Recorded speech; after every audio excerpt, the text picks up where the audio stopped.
오늘 본문 말씀 능력 주시는 자 안에서 우리가 모든 것을 할 수 있다고 말씀하십니다.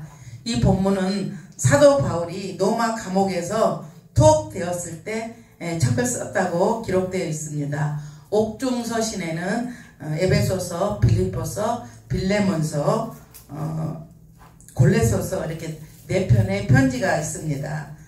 빌립보서 편지는 빌립보 교인들에게 살든지 죽든지 주의 영광을 위해서 살라고 사도 바울은 말씀하고 있습니다. 사도 바울은 내 달려갈 길과 주 예수께 받은 사명, 은혜의 복음을 전하는 일에는 내 생명조차도 조금도 아끼지 아니한다고 사도 바울은 고백하고 있습니다.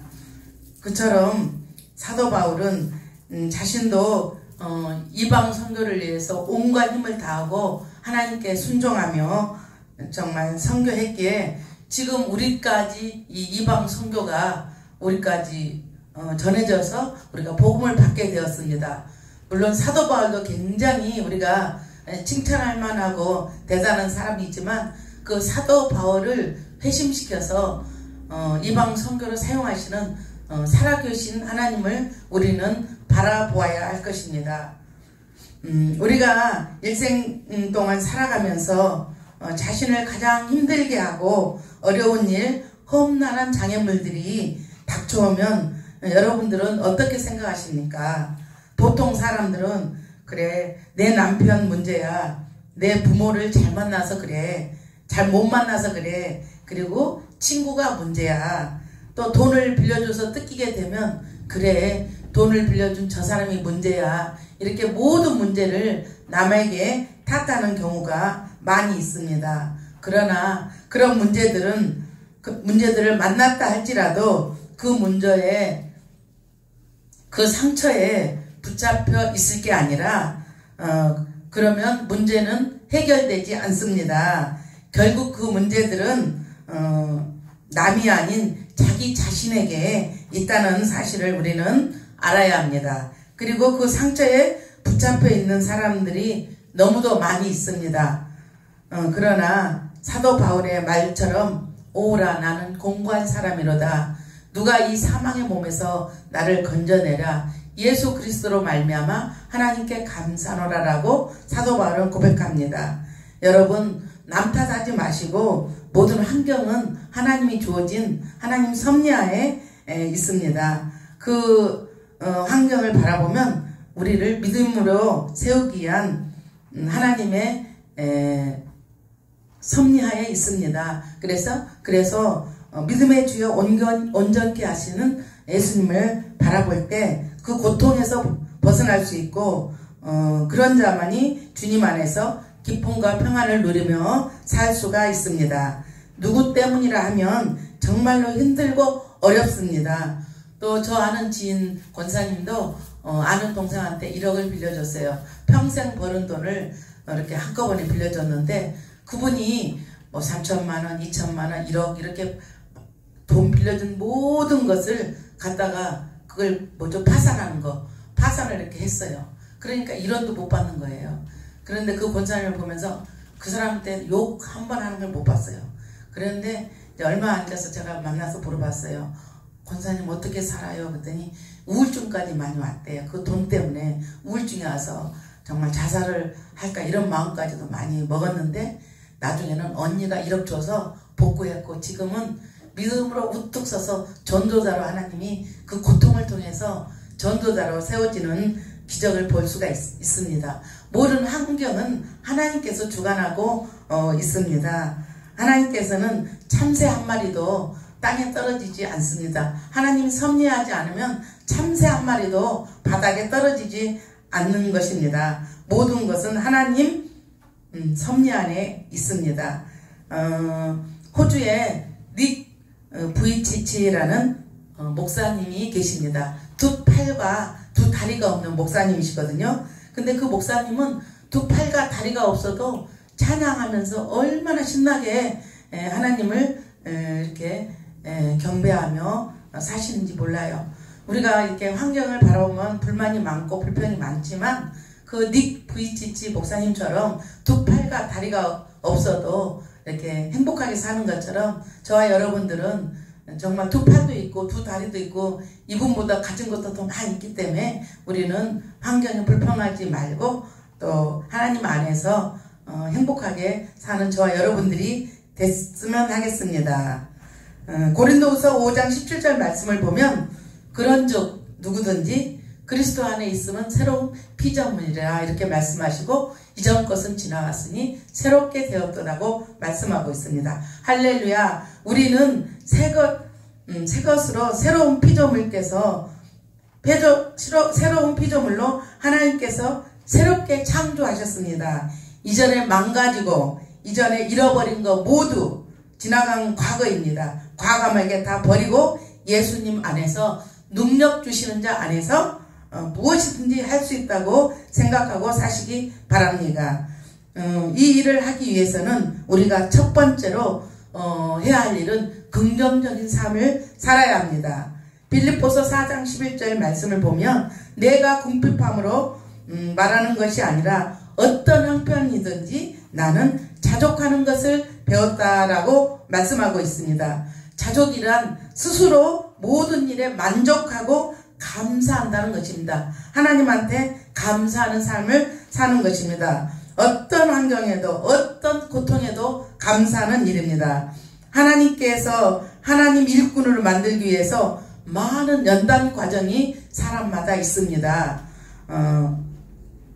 한 송이 국화꽃을 피우기 위해서는 밤마다 소쪽새가 그렇게 울었나 보다는 그 시가 있잖아요. 그것처럼 사도 바울을 쓰기 위해서 얼마나 많은 연단을 하나님께서 주셨습니까? 사도 바울은 감옥에 투옥되어 있을 때도 하나님 감사의 기쁨을 날마다 찬양으로 드리며 하나님 뜻 안에 있다는 사실을 알겠기에 기쁨의 삶을 살고 불평하지 않았습니다.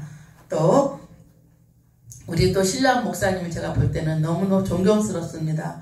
왜냐하면 결혼해서 그 모든 정말 과정을 보면서 옆구리에 그 막 칼을 맞았다는 걸 그 소리를 듣고 제가 찬양을 이렇게 기도회 때 화요 예배 때 찬양을 듣는데 그 창을 찔른 그 예수님의 그 광경이 딱 떠오르면서 굉장히 제가 눈물을 흘린 적이 있어요. 그것처럼 한 목회자나 한 사람을 하나님의 그 믿음의 성도로 기르기 위해서는 온갖 고난이 정말 밤마다 소쩍새가 밤마다 우는 것처럼 우리들은 고난이 많이 있는 걸 봅니다. 고난처럼 그만큼 성숙하는 것 같아요. 누가 그러더라고요. 고난으로 인해서 더욱더 믿음이 자라고 고난으로 인해서 이런 일을 해냈다고 말씀하시는 많은 사람들을 저는 보았습니다.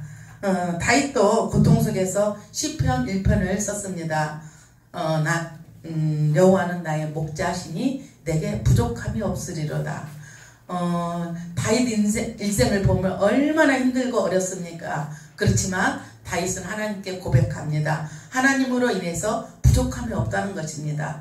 환경이나 이런 모든 것을 넘어서서 살아계신 하나님을 바라보면서 부족함이 없다고 고백합니다. 남에게 비교하지 않고 하나님 안에서 행복한 삶을 살고 찬송하면서 사는 우리의 삶이 되어야 합니다. 둘째로는 하나님 은혜를 아는 사람입니다. 바울은 비록 감옥에 갇혀서 고난을 당하고 있지만 여기까지 이 자리까지 모두 다 하나님 은혜임을 사도 바울은 고백합니다. 감옥 속에 있지만 환경은 감옥이지만 너무너무 하나님께 감사한다는 그 고백을 볼 때 하나님은 정말 감옥에도 넣으시고 또 어떻게 할지 누구도 몰라요. 또 어떤 분은 아들도 잃은 분도 계시고 선교사님으로 가셔가지고 완도인가 거기서 선교를 하시는데 3살짜리 딸을 잃었어요. 도저히 저는 이해가 안 가요. 인간의 힘으로. 그런데 하나님의 모든 섭리하에 있기 때문에 우리는 환경에 감사할 수밖에 없습니다. 왜냐면 코끼리로 보면은 코끼리 우리는 꼬리만 이렇게 만지고 하나님을 다 알고 하나님 왜 그래? 하나님 왜 이러셨을까? 이렇게 이제 의문점이 있는데요. 우리는 코끼리 전체를 우리는 알 수가 없는 것처럼 만져서 그것처럼 우리는 하나님의 그 섭리를 다 알 수가 없습니다. 고린도전서 15장 10절 말씀에 사도 바울은 이렇게 말씀하고 있습니다. 모두 내가 나에게 나된 것은 하나님 은혜라고 고백하고 있습니다. 오히려 그는 자신이 그동안 하나님의 뜻을 거역하고 교회를 핍박했던 사도 바울입니다.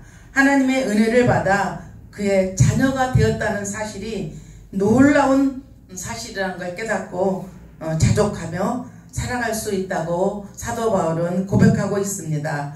능력 주시는 자 안에서 살 수 있는 것은 자기 분수를 알고 하나님 은혜를 알고 경건하게 살며 인내하는 삶을 사는 자입니다.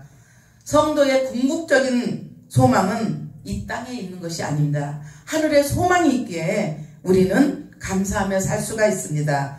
그리스도께 받은 사명을 이루기 위하여 여러 가지 시험과 환난을 당하게 되지만 장차 그리스도와 함께 누리며 살게 될 하늘나라를, 그 영광의 나라를 소망을 하고 살기에 우리는 소망이 있습니다. 디모데후서 2장 12절에는 우리가 그리스도와 함께 참으며 또한 함께 왕노릇 할 것이라고 말씀하고 있습니다. 이 땅은 잠시 사는 나그네 인생길입니다. 이 땅에 정말 보면은 소망이 없습니다. 지금 중국 폐렴으로 인해서 많은 지금 병원이 아주 줄을 섰다고 그러네요. 폐렴 때문에. 그리고 코로나로 인해서 얼마나 많은 젊은 사람들이 우울증으로 자살을 하고 있는지 몰라요. 이찬수 목사님 전번에 말씀하셨는데 자기 아는 지인 젊은 사람이 5명인가 자살했대요. TV에 나오지 않아서 그러지 세상이 얼마나 우울하고 소망이 없어요. 예수 믿는 사람들도 어쩔 때는 이렇게 힘들 때가 있는데 하나님을 모르는 사람들은 얼마나 힘들겠어요. 하늘의 소망을 가지지 않고는 너무너무 요즘 힘든 세상입니다. 우리는 이 땅에 잠시 사는 아침 이슬과 같고 잠시 떠있는 안개와 같은 우리 인생길에서 우리가 예수님이 재림하시면 우리는 모든 것이 끝납니다. 예수님 재림하시면 믿는 자와 안 믿는 자가 반드시 갈라지기 때문에 우리는 예수님 재림을 기다리며 날마다 소망을 가지고 살아야 되겠습니다. 또 예수님이 재림하기 전에 우리들은 언제 죽음이 올지 몰라요. 내일이 올지 10년 있다 올지 20년 있다 올지 그것도 누구도 몰라요. 지금 어제도 전화 왔더라고요. 우리 사돈 아들이 운전하다가 교통사고를 해서 할머니 한 번을 치어서 돌아가시게 됐다고. 하루도 우리가 언제 전쟁이 날지 언제 우리가 이 장막을 벗고 천국으로 갈지 모르지만 우리는 소망이 있습니다. 인간은 죄로 인해서 모두 다 죽거든요. 죽음이 우리가 있기에 또 한편으로는 예수 안 믿는 사람들은 소망이 없어 우울증이 오고 그렇습니다. 그런데 우리는 그 죄를 해결해 주신 예수 그리스도를 믿기에 우리는 소망이 있습니다. 우리는 죽고 나면 심판이 있습니다. 사람들은 야 교회 가면 뭐 나오냐? 교회 가서 그 시간 낭비하고 뭐하러 하지나. 내 친구들은 미자원 언니도 다 그래요. 그래서 그랬어요. 언니 그래 산에 다니고 놀러 다니는 것도 좋지만 하나님을 만나봐. 이 땅의 것이 물론 중요하기도 하지만 이 땅의 것은 아무 재미가 없어 언니. 그래서 내가 얘기했더니 우리가 죽음 뒤에는 심판이 분명히 있기에 우리 예수 믿는 사람은 참 복된 사람들입니다. 예배를 통해서 하나님의 능력과 하나님 말씀으로 날마다 이렇게 재시름 받고 이렇게 살면 우리는 행복하게 살 수가 있습니다. 본문 말씀 13절에서 내가 능력 주시는 자 안에서 내가 모든 것을 할 수 있다고 말씀하고 있습니다. 그리스도인 안에 있는 사람은 그리스도부터 능력을 우리는 공급받습니다. 그리스도인은 우리 모두 주님의 영광을 위해서 사는 사람들입니다. 주님께서는 자기의 목적을 위해서 우리들이 불가능한 일이 없도록 하나님께서 일하십니다. 내게 능력 주시는 것 안에서 그래서 모든 것을 우리는 할 수 있습니다. 우리 힘으로 하는 게 아니라 하나님께서 능력 주셔서 하기 때문에 할 수 있습니다. 우리 인생길에서 한란도 많고 여러 가지가 있지만 실패도 있고 여러 가지가 있지만 우리 인생은 항상 환난과 가난과 핍박으로 인해서 고난이 많습니다. 그러나 우리가 하늘에 소망이 있고 살아계신 하나님이 계시기에 우리는 감사하며 그 핍박과 고난도 이겨낼 수가 있습니다. 절망 가운데 있더라도 오히려 감사의 삶을 살면 그 절망이 변하여 놀라운 회복으로 회복과 희망으로 우리에게 다가올 것입니다. 여러분 혹시 고난 중에 계십니까?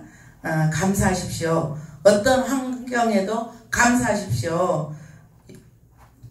믿음의 자세를 지니고 능력의 하나님께서 하나님을 일으켜 세우실 것, 여러분을 하나님께서 일으켜 세우실 것입니다. 감사함으로 승리의 삶을 사시기 바랍니다. 우리에게 당한 고난이 너무 커서 어디다 하소연하지 못하고 눈물로 지새울 때가 여러분 많이 있지 않습니까? 그러나 우리는 할 수 없지만 내 힘으로는 부족하지만 하나님께서 모든 일을 하시기에 여러분 힘을 내서 사십시오. 하나님이 하십니다. 우리는 넉넉하게 이기게 됩니다. 조금만 더 참으십시오. 조금만 더 견디고 믿음으로 나아가면 주님 안에 거하게 되며 주님의 능력을 받고 나아갈 때 주님의 기적이 임하게 될 것입니다. 여러분 불평하지 말고 남한테 원망하지 말고 오직 만왕의 왕 만왕의 주를 의지하며 여러분 사십시오.